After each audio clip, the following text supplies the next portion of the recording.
Halo dosto, आपके sehe? Balik lagi di Alia Yasir Vlogs. Dan di vlogs kali ini Alia mau cerita ke dosto tentang Shadi Function atau rangkaian pernikahan yang ada di Pakistan dosto. Jadi kalau dosto penasaran pengen tahu, dosto bisa nonton vlogs kali ini. Untuk di Pakistan itu sendiri memang Shadi Function atau rangkaian pernikahan di sana itu memang lebih banyak dibandingin kalau di Indonesia pada umumnya dosto. Jadi ada beberapa tahap dosto di Pakistan itu.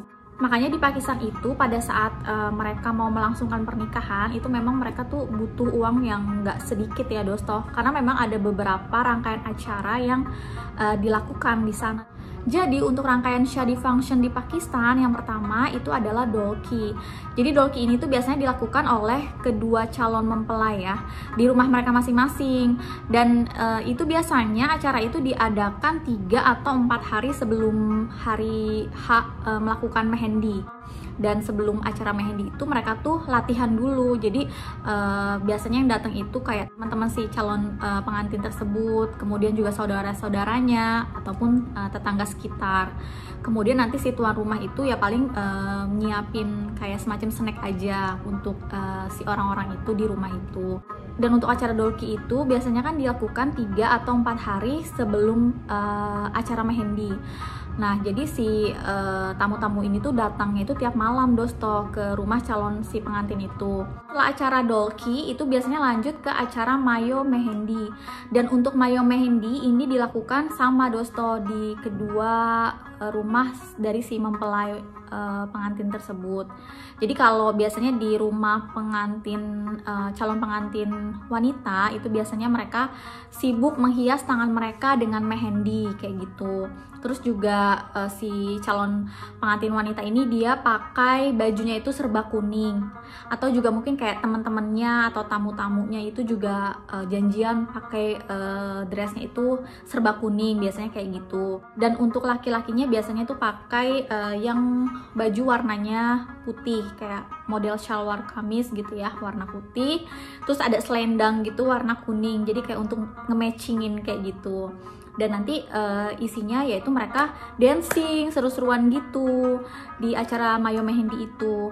Dan untuk di rumah calon pengantin pria itu juga sama, mereka juga ada acara mayo mehendi itu, mereka tuh kumpul-kumpul gitu ya, terus dancing kayak gitu-gitu. Tapi kalau si laki-laki sih nggak dihias mehendi ya, jadi cuma si wanita aja. Jadi dosto setelah acara mayo mehendi itu lanjut ke acara barat atau ruksti dan sekaligus nikah.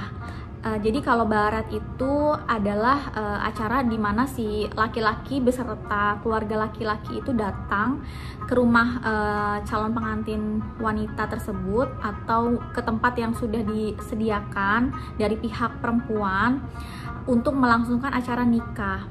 Jadi memang yang mempersiapkan itu semua dari pihak perempuan dosto. Jadi nanti setelah mereka resmi melangsungkan akad nikah, terus ya biasa kayak dijamu gitu ya para tamu undangannya. Setelah itu nanti si laki-laki ini, si suaminya ini itu membawa si pengantin wanita ini untuk ke rumah si suaminya ini kayak gitu, yang dinamakan ruksti. Nah kemudian dosto yang terakhir baru acara walimah. Untuk acara walimah ini itu dipersiapkan oleh pihak laki-laki. Jadi acaranya di tempat laki-laki ya. Jadi si pihak laki-laki ini yang mencarikan mungkin di hall gitu ya, atau gedung atau di rumahnya gitu kan. Untuk biayanya ini ditanggung oleh pihak laki-laki.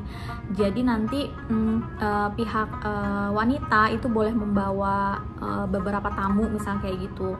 Nanti tinggal diinfokan aja ke keluarga si laki-laki itu. Jadi memang untuk acara Shadi Function atau rangkaian pernikahan di Pakistan itu memang stepnya tuh banyak ya dosto ya. Jadi udah otomatis banget tuh butuh biaya yang gak sedikit dosto. Makanya di Pakistan itu juga bisa dibilang tuh ya 90% ya orang-orang di sana itu ya apa ya, kayak ngeluarin uang banyak untuk menikahkan anak mereka kayak gitu. Bahkan juga nggak sedikit yang si keluarga ini mungkin cari pinjaman hanya untuk melakukan rangkaian pernikahan yang ada di Pakistan itu. Meskipun nggak semuanya ya, Alia dengar juga mungkin ada beberapa keluarga yang mungkin nggak melakukan seluruh rangkaian itu. Tapi biasanya umumnya memang kalau orang di Pakistan itu ya mereka tuh akan berusaha, akan mengupayakan untuk melakukan seluruh rangkaian acara tersebut, dosto. Mungkin kalau di Indonesia juga ada ya, suku Jawa gitu ya, kayaknya banyak juga ya rangkaian acaranya gitu kan, ada acara siraman kayak gitu-gitulah, dosto. Dan ada satu hal yang menarik di Pakistan, jadi di sana juga banyak nih pasangan yang sudah dinikahkan, mereka tuh sudah melangsungkan akad nikah, tapi mereka belum melakukan rangkaian shadi function tersebut. Jadi mereka dinikahkan secara agama gitu ya, secara agama dan negara gitu kan. Nah, setelah pernikahan tersebut mereka tuh nggak tinggal bareng. Jadi si pengantin wanitanya tetap tinggal sama orang tuanya, begitupun sebaliknya. Itu ada yang 6 bulan kemudian baru melakukan shadi function, bahkan ada yang 1 tahun baru melakukan shadi function. Nah itu nggak tahu ya, tergantung masing-masing sih ya, mereka punya beberapa alasan. Mungkin ada yang memang setelah acara akad nikah mungkin mereka mau mengumpulkan uang dulu, ada yang kayak gitu. Atau mungkin ada beberapa alasan tersendiri ya dari mereka kenapa seperti itu. Tapi memang di Pakistan tuh banyak yang kayak gitu, dosto. Jadi mereka tuh udah resmi, udah jadi suami istri, tapi masih seperti orang yang nggak kenal kayak gitu. Bahkan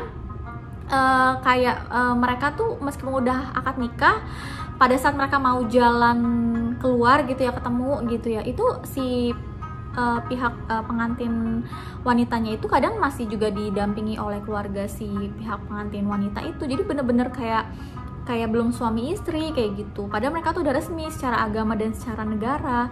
Ada yang kayak gitu juga di Pakistan dan umum. Kalau kita sebagai orang Indonesia ngelihatnya agak aneh gitu ya, tapi ya memang itu udah jadi bagian budaya mereka di sana. Oke dosto, sampai di sini vlogs Alia kali ini, dan insya Allah kita akan ketemu lagi di vlogs berikutnya. Bye bye.